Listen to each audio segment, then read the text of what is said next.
28वां अध्याय। श्री नारायण कहने लगे कि हे नारद, इसके पश्चात वह अत्यंत दुखों को भोग कर बंदर योनि को प्राप्त हुआ। पापों को नाश करने वाला एक सरोवर था जो देवताओं को भी दुर्लभ मृग तीर्थ नाम से विख्यात था। इसी तीर्थ में वह ब्राह्मण फलों की चोरी के पाप से बंदर की योनि को प्राप्त हुआ। नारद जी कहने लगे, हे प्रभु, करोड़ों पापों से युक्त वह बंदर उस तीर्थ में कैसे बसता रहा है? श्री नारायण बोले, चित्रकुंडल नाम वाला कोई वैश्य था, उसकी तारका नाम की स्त्री थी।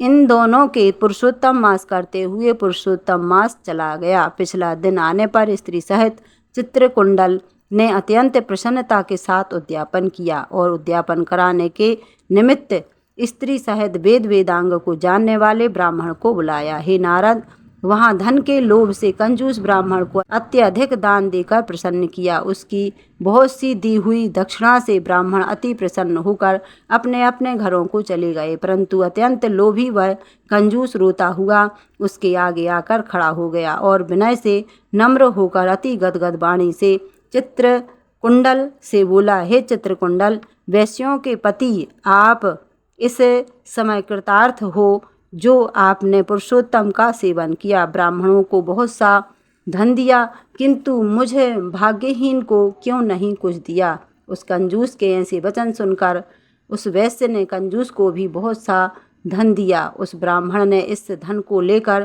पृथ्वी में गाड़ दिया। वहाँ पर उस लोभी ब्राह्मण ने पुरुषोत्तम महात्म्य के धन के लोभ से पुरुषोत्तम की स्तुति को देखकर पुरुषोत्तम जी प्रसन्न हुए, जिसके फल से वह ब्राह्मण मृग तीर्थ को प्राप्त हुआ। वह तीर्थ जल वाला, घनी छाया वाला, मीठे मीठे फल वाले पेड़ों से शोभित अत्यंत सुंदर वन था। श्री नारायण कहने लगे, हे नारद, जब श्री रामचंद्र जी ने समुद्र में पुल बांधकर रावण का वध कर दिया तो रावण के मारे जाने से ब्रह्मा, शिव, इंद्रादि सब देवताओं ने प्रसन्न होकर श्री रामचंद्र जी को वर मांगने के लिए कहा।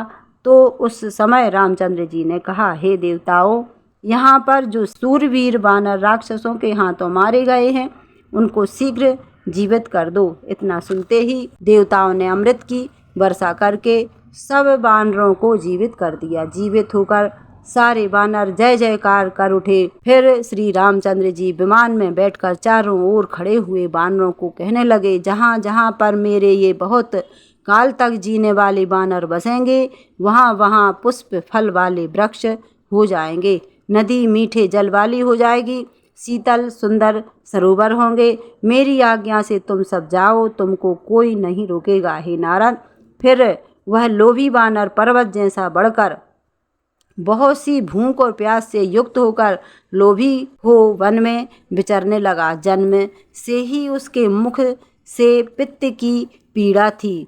उस पीड़ा से रात दिन उसके मुख से रुधिर बहता था और वह अत्यंत पीड़ा युक्त होकर कुछ भी नहीं खा सकता था। वह वानर चपलतावश श्रेष्ठ फलों को तोड़ता और मुख के निकट ले जाकर बहुत से फलों को फेंक देता। इस प्रकार नित्य प्रति निराहार रहते हुए देवयोग से पुरुषोत्तम मास आ गया। उस मास में भी वह उसी तरह शीत वायु आदि से पीड़ित रहा। कोई समय कृष्ण पक्ष में गहन वन में विचरता हुआ वह प्यासा अमृत जैसे कुंड के जल को पीने को समर्थ नहीं हुआ, परंतु भूख से व्याकुल होकर भी चपलतावश वृक्ष के ऊपर चढ़ गया। एक वृक्ष से दूसरे वृक्ष पर जाता हुआ कुंड में गिर गया और 5 दिन बाद मृत्यु को प्राप्त हो गया। तभी एक विमान वहाँ पर आया जो नाचती हुई अप्सराओं और सुंदर गाते हुए गंधर्व किन्नरों से सुशोभित था। इस प्रकार सुंदर शरीर को धारण कर वह महाभाग वानर अपने शरीर को देखकर अत्यंत आश्चर्य को प्राप्त हुआ और कहने लगा कि मुझ महापापी को यह विमान का सुख जो अत्यंत पुण्य वालों के लिए नियुक्त है कैसे मिला? मैंने तो कभी कोई सुकृत्य किया ही नहीं जिससे मैं श्री हरि के स्थान को प्राप्त हूँ। बोलिए पुरुषोत्तम भगवान की जय। श्री राधा कृष्ण भगवान की जय।